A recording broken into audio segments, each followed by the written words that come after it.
Wow. Don't really know where else to start. Credit to our guys, credit for how they stuck to it, credit with how they rallied, credit with how they came together.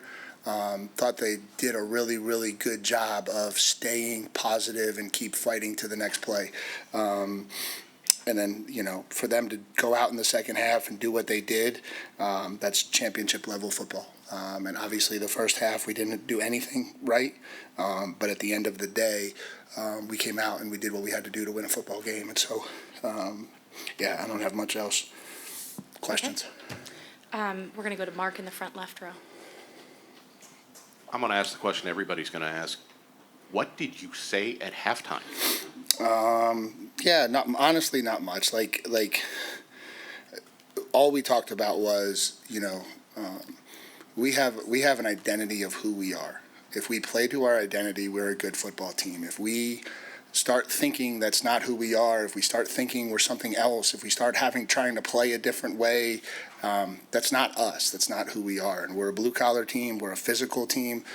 We're a team that has to control the line of scrimmage. We're a team that has to play with a lot of energy, and we just weren't doing any of those things in the first half. And I think the vibes were good. Given all things considered, the vibes were good. The kids believed we were going to come out and win that game in the second half, whether they really did or not. That was the energy in the locker room. And then obviously, we made some plays early in the second half to get the momentum going, to get the crowd going, and from that point it just kind of spiraled in our favor.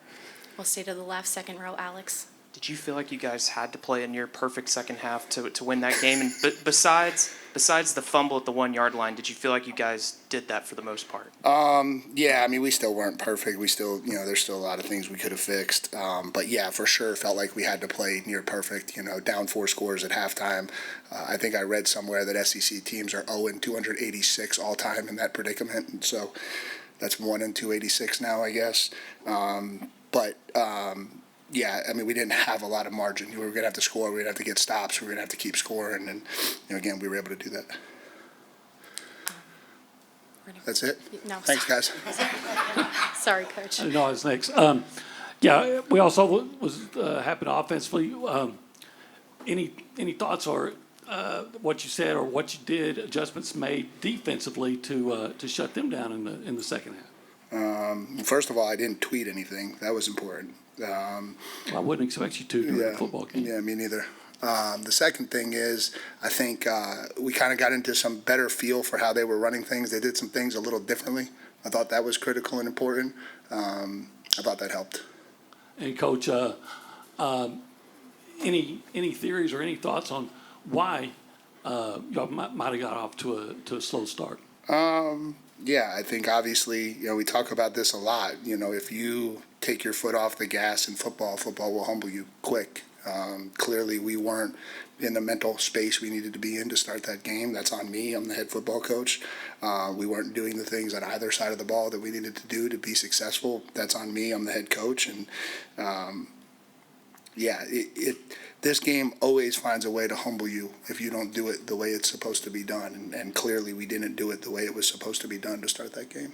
To the right, first row, Tony. Mike, you talk about the growth of Marcel Reed and just his development as a leader, as a quarterback. What was the conversation with him at halftime, and what kind of response did you see from him coming out of the locker room? Yeah, just told him to relax. It wasn't, again, he's the quarterback, and so all of the positives and negatives always fall on him. Offense is so much about rhythm, and he makes a bad throw, we give up a pressure, someone drops a ball, he makes it just was kind of that was the rhythm we were in the first half, and it was so choppy, and we were able to get back into halftime, just settle him down. I thought the tempo helped a lot. I think us going tempo to start the second half took some of the thinking out of his brain and just kind of got him loose and free and playing. That certainly helped get him into a better rhythm. I think they didn't handle it particularly well, and so we were able to get some more easy access throws, which was important. And I just think, again, he got rolling and got going. To the left, third row, Matthew. Coach, what can you say about Isaiah Williams turning his first catch of the season into a touchdown right there. Yeah, it's another story, right? Another story of a kid in this program who works hard every day to get ready when his number is going to be called, and you never know. And all of a sudden, Mario's down, and we need some guys to step up. And here comes Isaiah, and he's a talented player. He hasn't been able to get a ton of opportunities this year because there's other talented players in front of him. But to his credit, he just kept working. Talked to him about it in the locker room after the game, and just proud of him for continuing to be ready and be in the position needed to be successful. Fourth row, left, Rob. Howdy, Coach. Congratulations. So 4th and 12, third quarter, down 30-3. Talk about that call, and it kind of changed the whole trajectory of the game when Marcel took off and got that first down. Yeah, I mean, obviously we're playing to win, so we're not playing for any other reason. And at that point, there was still a chance for us to win, and so we were going to play to win. And punting's not helping us at that point, and so we actually tried on the second and third down to get some shorter yards to get the thing going, and it just didn't work out the way we wanted it to. And so. But that was, we just felt like it was the right thing to do at that point. To the right, front, first row, Travis. And Mike, I know you as coaches, y'all try to script out and look and put your players in every kind of position possible. Is this something that y'all done in practice, being down and having to kind of pass as much as this to get back in a game? Yeah, a lot less when we work on this situation. We call it 6-minute offense, and so it's like that's that thought of like being down 2 scores or 3 scores with 7-8 minutes to go in the game, where you got to pick your tempo up. You can still run your offense, but you got to be able to pick your tempo up, and you got to be able to go. There's a conditioning element to it. There's obviously a communication element to it. You don't have the ability to just sit around and take as much time as you want to, and so I've never had to do that to start a second half before, but it is certainly a situation that we spend time on.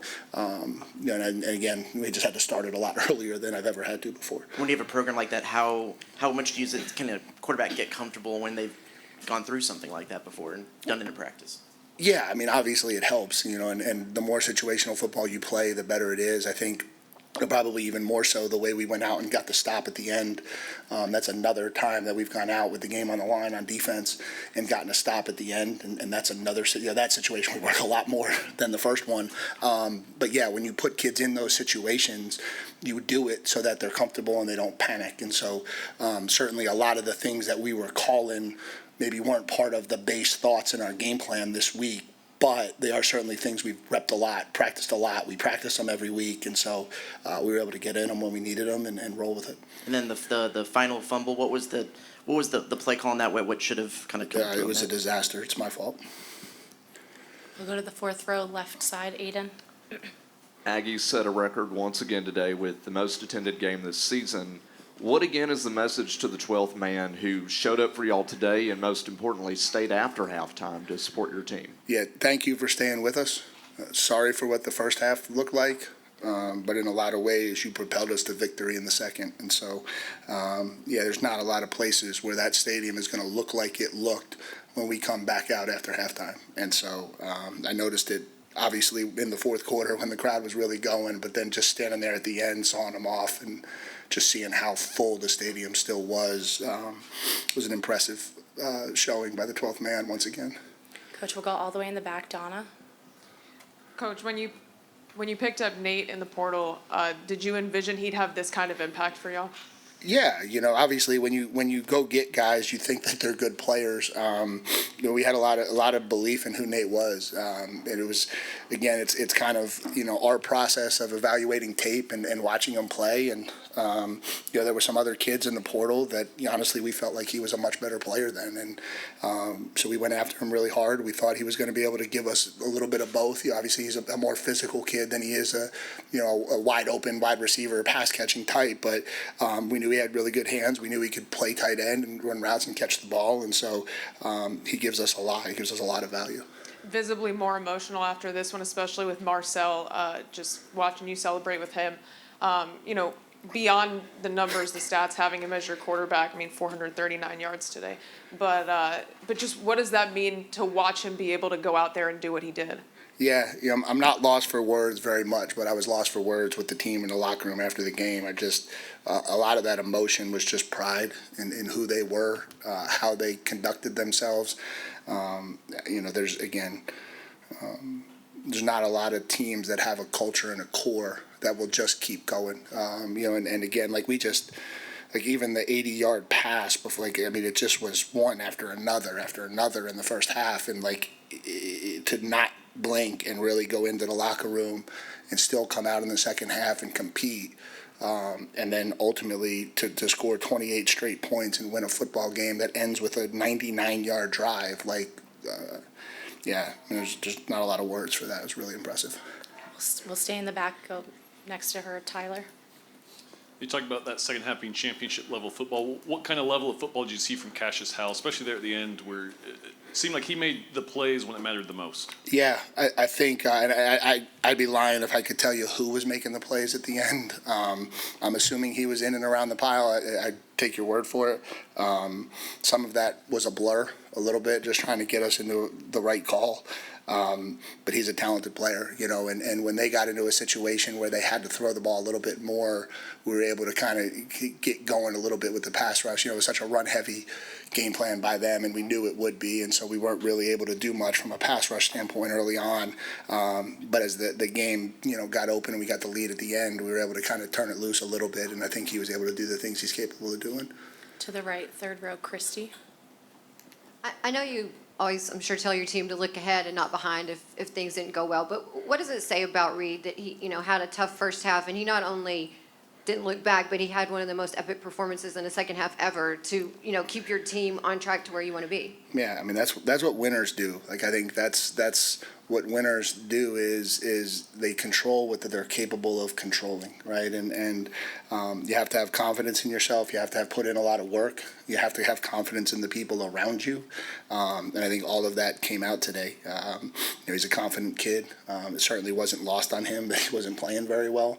But we believe in him. The team believes in him. He believes in us. He believes in the team. And when all of that stuff is there, the only thing you can do is just make the next throw, right? That's literally all you can do. And so he did it. I think we were able to calm down a little bit. I think one of the things that happened in the first half for sure is we just started really pressing. It was like we were in panic mode, trying to do too much, make the play. So we got into panic mode. And I do think at least at halftime, it was okay, can we just take a breath and start playing football a little bit? And so that helped for sure. We'll go front row to the right, Carter. Like the end of the first half when there was the missed field goal, the back-to-back picks, the 80-yard pass you mentioned. What was the feeling on the sideline? Was there anybody that stepped up and maybe rallied the troops in the locker room at halftime? And what do you think the kind of emotions were after that kind of sequence? Yeah, it sounds crazy to say this, but there really wasn't a lot of panic. There were certainly your leaders. You heard Torian York, you heard Armaji Reed-Adams, you heard Marcel Reed, you heard Concepcion, you heard our leaders talking as we were going up the tunnel, as we were going into the locker room. I think we made sure that we reset the energy the right way. I thought that was important, just to make sure that everybody knew kind of where we needed to be and what space we needed to be in. And as bad as everything was going, it just we don't panic. That's the one thing we don't do, is we don't panic, and maybe we need to panic a little bit more. I don't know, but it worked for us today. Any status update on Ruben Owens? No, I think he came back in, didn't he? Did he come back in? I think he came back in at some point. If he didn't, it's not a massive thing. Yeah. We'll go to the left, second row, Colton. Hey, Coach, how do you soak in a game like this right after a game? And have you ever coached or played in a game like this in recent memory that's been this crazy? No, that's a first for me in my career. I don't even really know what just happened, to be honest with you. A whole lot of heart left on the field, and a whole lot of support from a great group of fans. We'll stay in that same row, Alex. kind of touched on it, but just from what you could see in real time, what would you feel like maybe led to the turnovers Marcel had in the first half, and just what did you feel like he did on the field that helped clean up his play there in that second half? Yeah, honestly, the first half is, I'm going to come back to that on Monday. Like, that was a little bit of a blur at this point, Alex. I couldn't even tell you that I remember him at this point. Certainly the one was a really bad play call by us. You know, we put him in a really harm's way with the end charging in his face, the touchdown. Yeah, I don't even remember the rest of them. I think the rhythm, the tempo, creating some easy access throws. I think we were able to slow the pass rush down through the tempo. That helped. Obviously, they're really talented up front, and you know, they looked like a team that was, you know, fresh off a bye and fired up to come in here and beat a team that was ranked really high. And we didn't match their energy at all in the first half. We did in the second. We'll stay to the left, fifth row, Parker. Mike, I know you don't like to talk about the past, but given what happened in this game last year and just the historic win that it ended up becoming, what does that mean for the future of this team to be able to kind of get past that hump and come out on top today?